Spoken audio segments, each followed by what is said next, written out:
আমরা যারা তদবির লাইনে কাজ করব, অবশ্যই কাজ করার পূর্বে ওযু কইরা নিব।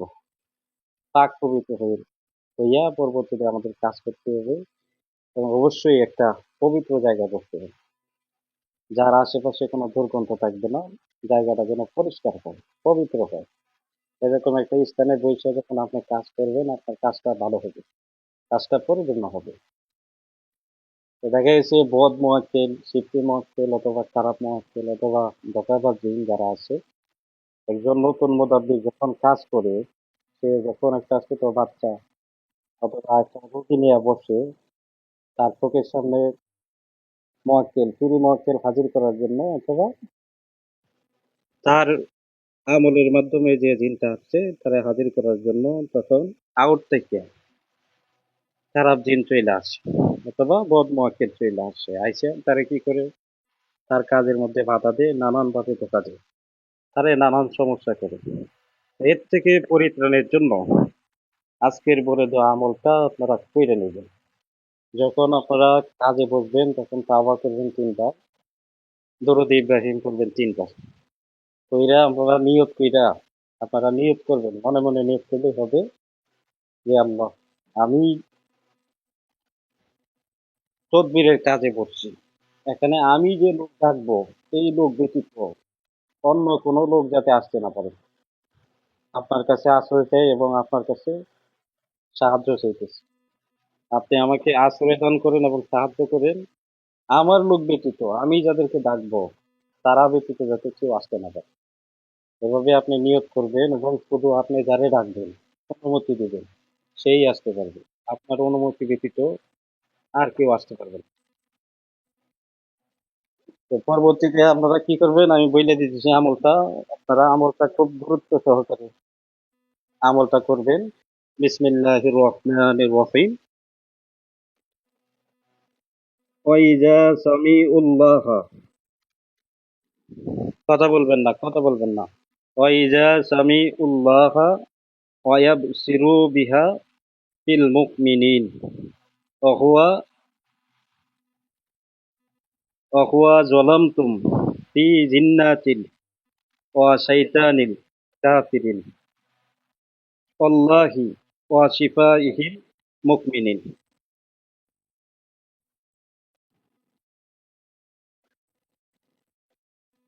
আমলটা আবার বলে দিতেছি, আপনারা খুব ভালোভাবে শুনবেন। ওয়াইজা সামিউল্লাহ ওয়াবসিরু বিহা ফিল মুমিনিন ওহুয়া যালামতুম ফি জিন্নাতিল ওয়া শাইতানিল কাফিরিন আল্লাহি ওয়া শিফাইহিল মুমিনিন। আমলটা আপনারা গুরুত্ব সহকারে 7 বার করবেন। আমলটা করতে হবে 7 বার।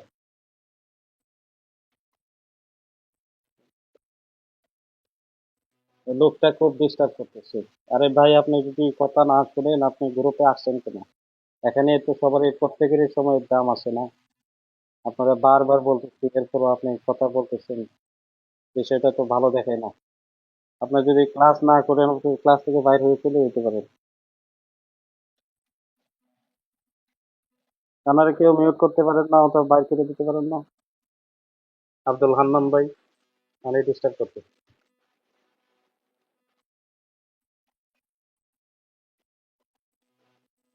হ্যাঁ, আমলটা আমি আবার পুনরায় বলে দিতেছি, আপনারা আমলটা 7 বার করবেন।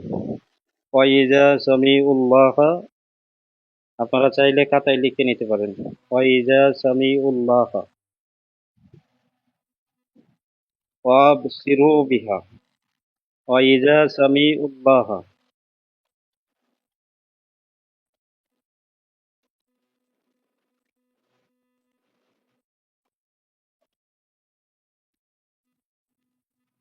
ওয়াব ওয়াবসিরু বিহা।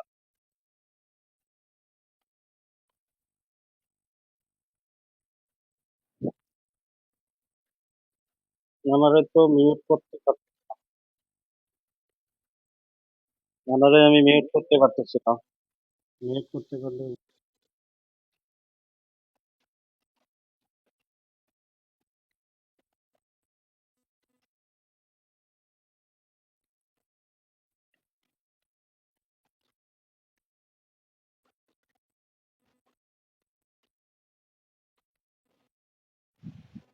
হ্যাঁ, আব্দুল হান্নান ভাই মিউট হয়েছে। আপনারা আমলটা সুন্দরভাবে দেখেন।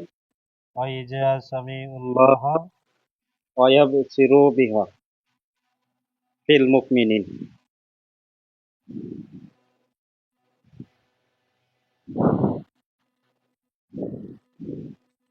আপনারা আমলটা সুন্দরভাবে দেখেন। আমি পুনরায় বলতেছি, বিসমিল্লাহির রহমানির রহিম।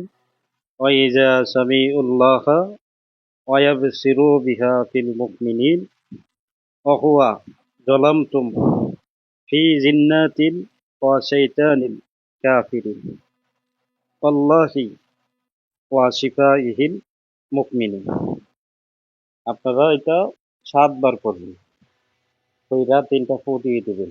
ডাইনে বামে সামনে পিছনে উপরে নিচে। ষষ্ঠ দিক বন্ধ হয়ে যাবে।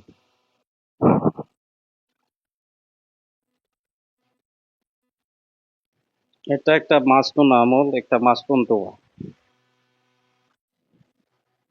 এটা হচ্ছে মাসনুন আমল এবং দোয়া যেগুলো, এটা হচ্ছে সংমিশ্রণে আল্লাহ তাআলার নাম আছে। হ্যাঁ, এখানে দেওয়া গেছে যে একাধিক একাধিক আমল এখানে কি ঢোকানো হয়েছে।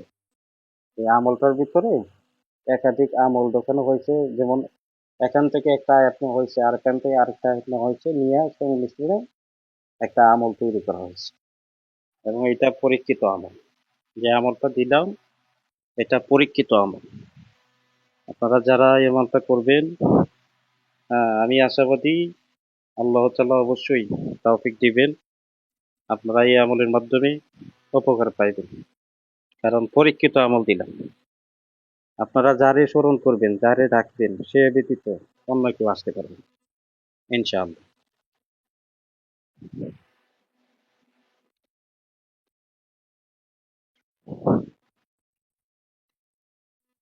ঠিক আছে, আপনি মিউট করেন। আমি পুনরায় দোয়াটা বলে দিচ্ছি। বিসমিল্লাহির রহমানির রহিম। ওয়াইজা সামিউল্লাহ, খুব ভালোভাবে শুনবেন। ওয়াইজা সামিউল্লাহ ওয়ায়াবসিরু বিহা ফিল মুকমিনিন ওহুয়া যালামতুম ফি জিন্নাতিন ওয়া শাইতানিল কাফিরিন ওয়াল্লাহি ওয়া শিফাইহিল মুকমিনিন। ৭ বার করবেন। কইরা বলবেন যে আল্লাহর হুকুমে ডানে বামে সামনে পিছনে উপরে নিচে ষষ্ঠ দিক বন্ধ হোক। ইনশাআল্লাহ বন্ধ হয়ে যাবে। ৩ টা ফু দিবেন, ইনশাআল্লাহ বন্ধ হয়ে যাবে। এবং একই সাথে বলবেন, আমি যাকে ডাকবো সে ব্যতীত যাতে কেউ আসতে না পারে, অন্য কেউ আসতে না পারে। আল্লাহ হেফাজত করুন এবং তৌফিক দিন। তখন আপনি যারে ডাকবেন শুধু সেই আসতে পারবে। আপনি যে বন্ধক দিচ্ছেন, এই বন্ধকের ভিতরে অন্য কেউ আসতে পারবে না।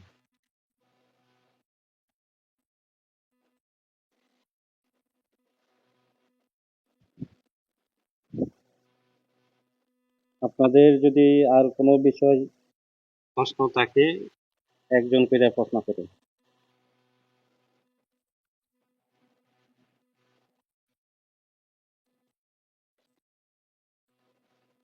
জি বলেন।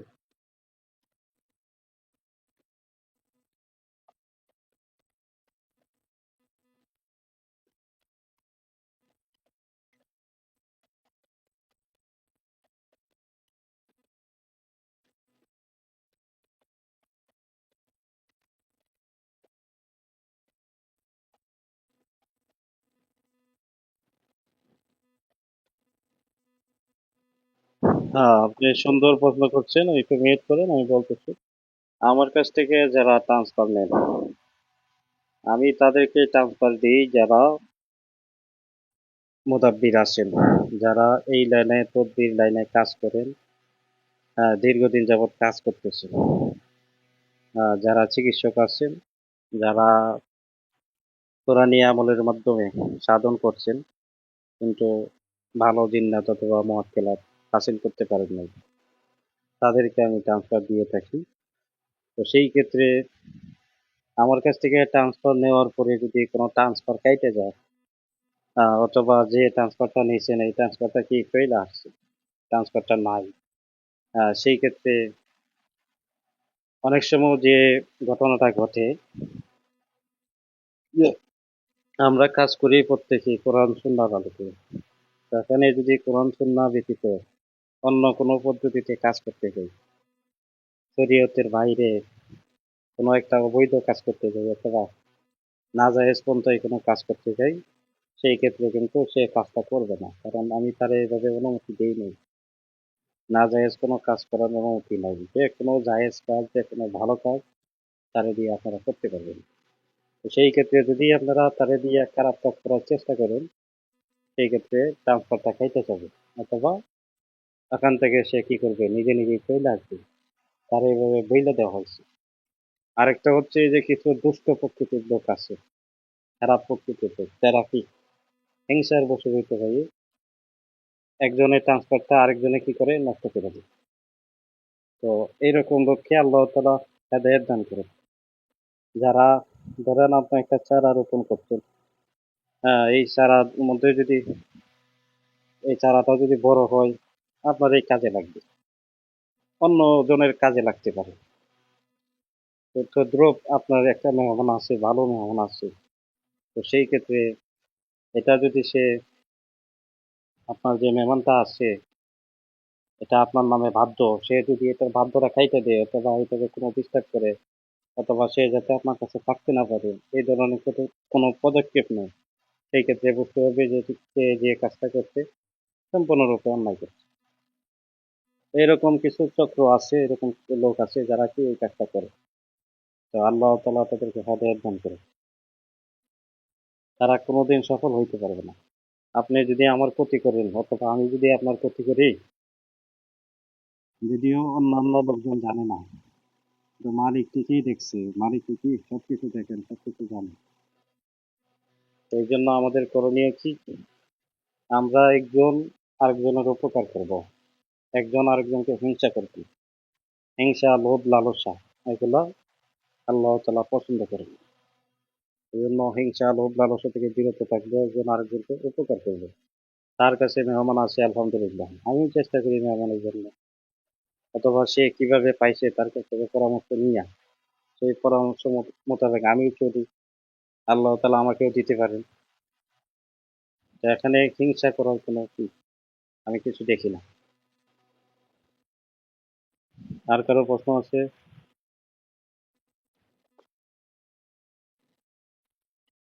ওয়ালাইকুম আসসালাম ওয়া রাহমাতুল্লাহি ওয়া বারাকাতুহু। জি বলেন।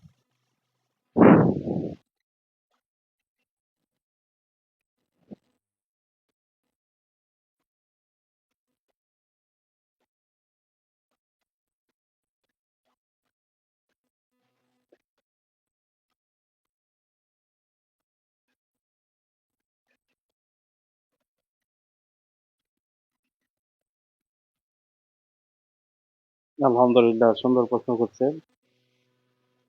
আপনারা জাদুকৃত বস্তুও দেখতে পারবেন, জাদুকরেও দেখতে পারবেন, কে জাদু করাইছে জাদুকরের কাছে যাইয়া তারেও দেখতে পারবেন। কিন্তু এগুলো দেখা গেছে যে করতে যায় অনেক সময় ঝগড়া ফাসাদের সৃষ্টি হয়ে যায়।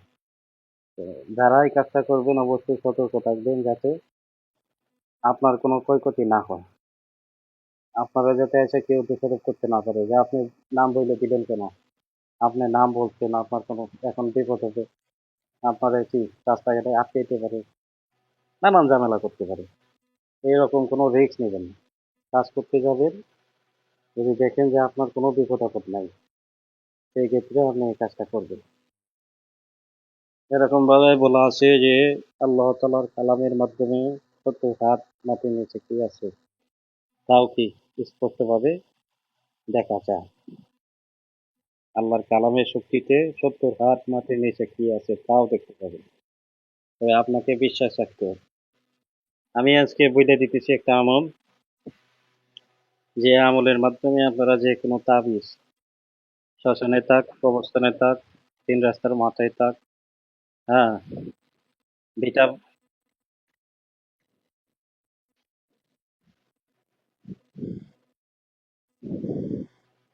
কথা না বললে কি হয় না? আপনারা যদি কথা না বলেন তাহলে তো ভালো হয় না।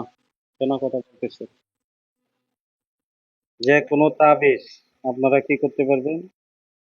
কোনো জিন্নাতের দরকার হবে না। আল্লাহ তাআলার কালামের শক্তিতে কোথায় নিয়ে আসতে পারবেন। কোনো জিনও দরকার পড়বে না। আল্লাহর কালামের কত ক্ষমতা, কত শক্তি, যখন আপনারা কাজটা করবেন তখন বুঝতে পারবেন যে জিন যে কাজটা করতে পারে না, মানুষ কি সেই কাজটা করতে পারে। আল্লাহ তাআলা মানুষকে এত ক্ষমতা দান করছে। দুইটা আমি উত্তর দিয়ে দিতেছি দুইটা প্রশ্নেরই। আমি নিজে থেকে একটা প্রশ্ন আনসার করে দিচ্ছি। যে কোনো জাদুকৃত তাবিজ, অথবা নকশা, এটা যদি জানতে পারেন যে কি তার নামে তাবিজ আছে দুইটা অথবা তিনটা, সেই ক্ষেত্রে এটা জেনেই বলো অথবা ছোট বাচ্চা, তার মাধ্যমে যদি জানতে পারেন অথবা যে কোনো ভাবে জানতে পারেন যে আপনার মহাক্কেল অথবা মুমিন জিন তারা ওটাই আনতে পারতেছে না, সেই ক্ষেত্রে তাওবা করবেন এবং দরুদ করবেন। দরুদ পরে আপনারা কি করবেন? সূরা জিলজাল 3 বার পড়বেন। কইরা হুকুম লাগাবেন সূরা জিলজালের ভিত্তিতে, আল্লাহর হুকুমে, আল্লাহর পবিত্র কালাম সূরা জিলজালের ভিত্তিতে তাবিজটা মুহূর্তের মধ্যে হাজির করা। কোন জায়গায় হাজির করা হোক, আপনি যদি বলেন যে ছোট বাচ্চারা যে তুমি হাত বাড়াও, তোমার হাতের মধ্যে কি তাবিজ আসবে দেখতে পারবে। তাবিজটা কিন্তু অদৃশ্যভাবে চলে আসবে, যাদের কাষ্ঠকলা আছে তারা দেখতে পাবে। আপনি যে বাচ্চারা বসাইছেন সে কিন্তু ঠিকই দেখতে পাবে, অথবা তোলার কি তাক রোগী তাক তারা কিন্তু ঠিকই দেখতে পারবে যে চলে আসছে। তো এটা পুরো ফু দেওয়ার সাথে সাথে তাবিজটা যেখানেই থাকুক মুহূর্তের মধ্যে চলে আসবে। এখানে দুইটা তাবিজ থাক, তিনটা থাক, পাঁচটা থাক, সবগুলা কি একসাথে নিয়ত করবেন, সবগুলা থেকে একসাথে হাজির করবেন। পরীক্ষিত আমল দিয়ে দিলাম, আপনারা করবেন। একই সাথে আপনারা যদি জাদুকরকে দেখাইতেছেন যে জাদুকর কোথায় আছে, জাদুকরটা হিন্দু না মুসলিম, জাদুঘরে দেখলেই বোঝা যাবে তার যে একটা সুরত, দেখলেই কি বোঝা যাবে যে সে হিন্দু না মুসলিম, সে হুজুর, না দেখে যে তান্ত্রিক লাইনে কাজ বাজ করে। তো সেই ক্ষেত্রে আপনারা কি করবেন? আল্লাহর কাছে সাহায্য করবেন যে আল্লাহ, কে এই কাজগুলো করছে, জাদু টোনা ধান কপি করার মতো কে এই চালান গুলা দিচ্ছে, তারই দেখতে সেটি। আল্লাহ আপনি সবই পারেন, আপনার কাছে সাহায্য চাই এবং আপনার পবিত্র, আপনার কাছে সাহায্য চাই এবং কি আপনার পবিত্র চালানো শিখতে পারে মুহূর্তের মধ্যে দৃশ্যমান করতে চাইতেছে, তারে দেখতে চাইতেছে, আপনি তাওফিক দান করেন। এই কথা বললে আল্লাহ তাআলার 4টা নাম করবেন। ইয়া জাহিরু, ইয়া বাতিনু, ইয়া নূরু, ইয়া আল্লাহ। ইয়া জাহিরু, ইয়া বাতিনু, ইয়া নূরু, ইয়া আল্লাহ। এটা কতবার পড়বেন? 7 বার। একই সাথে পড়বেন আল্লাহু নূরুস সামাওয়াতি ওয়াল আরদ 7 বার। এরপরে পড়বেন আপনারা সূরা কদর পড়বেন। সূরা কদর 1 বার অথবা 3 বার, এবং একই সাথে সূরা জিলজাল পড়বেন 1 বার অথবা 3 বার। কইরা হুকুম দিবেন যে জাদুকরের আকৃতির নেই কিন্তু একটা আকৃতি আসবে। এটা জাদুকর যে সম্পূর্ণ এরকম হবে না। কিরকম হবে? আমি বইলে দিই, জাদুকরে স্পষ্ট দেখাইতে পারবেন, পাশাপাশি আপনারা যদি চান আপনার যে মক্কেল আছে অথবা আপনার যে জিন আছে সে কিন্তু এই জাদুকরের আকৃতি ধারণ করবে। বাচ্চার চোখের সামনে কি করবে? আপনার যে মক্কেলটা আছে অথবা আপনার যে জিনটা আছে সেই কি এই জাদুকরের রূপ ধারণ করবে। কারণ জিন কিন্তু আমাদের প্রিয় নবী হযরত মুহাম্মদ মুস্তাফা সাল্লাল্লাহু আলাইহি ওয়াসাল্লাম উনি ব্যতীত অন্যান্যদের রূপ ধারণ করতে পারে। আল্লাহ তাআলাই কি তাদেরকে সেই ক্ষমতা দিচ্ছে। তো সেই ক্ষেত্রে কি আপনার যে মুমিন জিনটা আছে অথবা মুয়াক্কেলটা আছে সেই কিন্তু জাদুকরের রূপ ধারণ কইরা বাচ্চাটাকে সামনে দৃশ্যমান হয়ে যাবে, দেখতে পারবে। আরেকটা হচ্ছে যে সরাসরি জাদুকর কি করতেছে, এই মুহূর্তে কি কাজ বাজ করতেছে, এটা যদি দেখতে চান সেই ক্ষেত্রে আমি যে আমলটা দিছি, ইয়া জাহিরু, ইয়া বাতিনু, ইয়া নূরু, ইয়া আল্লাহ, হ্যাঁ, এই 4টা নাম পড়বেন 7 বার। আল্লাহু নূরুস সামাওয়াতি ওয়াল আরদ 7 বার করবেন। সূরা কদর 1 বার অথবা 3 বার, সূরা জিলজাল 1 বার অথবা 3 বার কইরা ফু দিবেন এবং বলবেন আল্লাহর হুকুমে এই মুহূর্তে জাদুকর কি করতেছে দেখানো হোক। জাদুকর যদি ভাত খাইতে থাকে ওটা দেখতে পারবেন। জাদুকর যদি জাদু করার জন্য দেখা গেছে যে বিভিন্ন কাজ বাজ করা লাগে, যে তাবিজ লিখতেছে অথবা পুতুল নিয়ে করছে, এগুলো দেখতে পারবেন, স্পষ্ট দেখা যায়। আরেকটা হচ্ছে যে অনেক সময় দেখা গেছে যে আমরা কাজ করতে যাইয়া দেখি যে কোনো কবরস্থান দেখাইতেছে, রোগী যার কাজ ফোটা খোলা বাচ্চাটা নিয়ে বসে সে বলে যে আমি একটা কবর দেখতে পাচ্ছি, অথবা বলে যে একটা মন্দির দেখতে পাইতেছি, অথবা একটা মাজার দেখতে পাচ্ছে, এরকম বলে। মাজারের কথা খুব কম আসে, আসে যেটা মন্দিরের কথা আসে অথবা কবরস্থানের কথা আসে। সেই ক্ষেত্রে বুঝতে হবে যে এই কবরস্থানে অবশ্যই ক্ষতি করা আছে। এই কবরস্থানে কি অবশ্যই জাদুকৃত কোনো বস্তু লুকায়িত আছে, তাবিজ হোক, নকশা হোক, পুতুল হোক অথবা কুফরি হোক, যে কোনো কিছু কি লুকায়িত আছে। যদি মন্দির দেখতে পায় সেই ক্ষেত্রে বুঝতে হবে যে এই মন্দিরে কি দেব দেবী দেবতা আছে, এই দেব দেবী দেবতার মূর্তি আছে, এই মূর্তির সাইডে সুইডে কি কোনো তাবিজ তোমার দাপন করে রাখছে, তখন আপনারা বুঝতে পারবেন। এইরকম যদি অবস্থা হয় সেই ক্ষেত্রে কি করবেন, আপনারা এই মন্দিরে অথবা কি এই কবরস্থানে আঘাত করতে পারবেন, যে আঘাতের মাধ্যমে জাদুকৃত বস্তু বাইরে হয়ে চলে আসবে। এই ক্ষেত্রে আপনারা হাতকে ধারালো তরবারিতে পরিণত করবেন। সূরা বাকারার শুরুতে যে আয়াত আছে 1 থেকে 10 আয়াত, এটা বললে হয়ে যাবে। হ্যাঁ, এছাড়া সূরা বাকারার 178 এবং 79 নম্বর আয়াত, এটা বললে হয়ে যাবে। অথবা 7 বার বিসমিল্লাহির রহমানির রহিম কইরা ফু দিলেও হাত ধারালো তরবারিতে পরিণত হয়ে যাবে। তখন আপনারা কি করবেন, এই তরবারি দিয়ে কোপ দিবেন, 7 বার পড়বেন। যদি এখানে কোনো বন্ধক থাকে বন্ধকটা আগে কেটে দিবেন। 7 বার পড়বেন সূরা যুখরুফের 79 নম্বর আয়াতটা, আম আবরুম আমরুন ফাইন্না মুবিনুন। এরা নিয়ত করে কোপ দিবেন যে আল্লাহ এই কবরস্থানে অথবা এই মন্দিরে কোন জায়গায় জাদুকৃত বস্তু আছে এটা দৃশ্যমান করার জন্য কি করলাম, এই তরবারি দিয়ে আঘাত করলাম, এটা দৃশ্যমান হোক।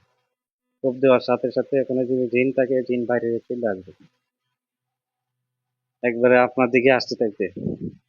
অথবা যদি তাবিজ তোমার থাকে এগুলা বাইসে উঠবে, তখন আপনারা এগুলা ধ্বংস করবেন।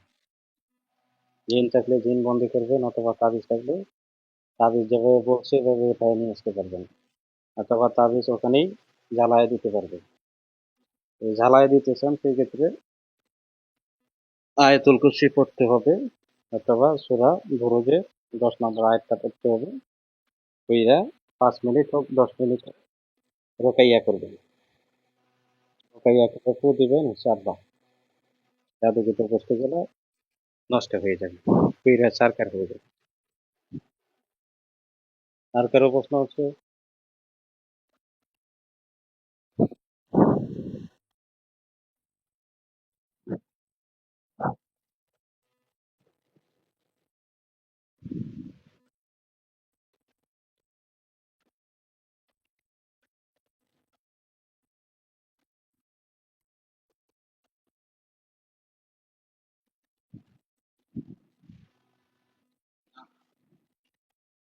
আমলের যে দোয়া, হ্যাঁ সে প্রশ্ন করছেন, এবার নোট করে। আমলের যে দোয়াগুলোর কথা বলতেছেন যে এগুলো লিখে দেওয়া, এগুলা যদি এভাবে লিখে দিতে যাই তাহলে এখানে একটা চ্যালেঞ্জিং বিষয়, যে কোনো বিষয়ে প্রশ্ন করবেন উত্তর দেওয়া হবে। এই তদবির জগতে তদবির লাইনে যে কোনো প্রশ্ন আছে প্রশ্নের উত্তর দেওয়া হবে, এরকম চ্যালেঞ্জিং গ্রুপে যায় এই ধরনের প্রশ্ন আশা করা যায় না। এখানে একটা মুদাব্বিরের গ্রুপ, যারা দেখা গেছে তদবির লাইনে কাজ বাজ জানে, আর যারা একেবারেই কাজ জানে না তাদের জন্য এই গ্রুপটা না। এই গ্রুপটা হচ্ছে যারা মুদাব্বির অথবা কি চিকিৎসক তাদের জন্য। এরপরও আমি আপনারা যে বিষয়টা বলছেন, এরপরও যারা দেখা গেছে মুতাদ্দিন না হতে পারতো, যে লাইনে কাঁদবে না, তাদের জন্য আমি ক্লাসের ভিডিও করে রাখি, অডিও রেকর্ডিং করে রাখতেছি ক্লাসটা, যাতে পরবর্তীতে আপনারা শুনে নিতে পারেন। আমি গ্রুপে দিয়ে দিব, গ্রুপে দিলে হয়তো যাবে না, যেহেতু 25 মিনিট হয়ে গেছে। এটা ভাগ করে করে দিতে হবে, 3 ভাগ করে যদি দেই, সেই ক্ষেত্রে এটা যাবে। আমি কি করব, এটা ভিডিওটা একটু চাইটা গ্রুপে সাইডা দিব, আপনারা এখান থেকে দেখে দিবেন, পরবর্তী এটা খাতা কলম নিয়ে আপনারা নোট করে নেবেন।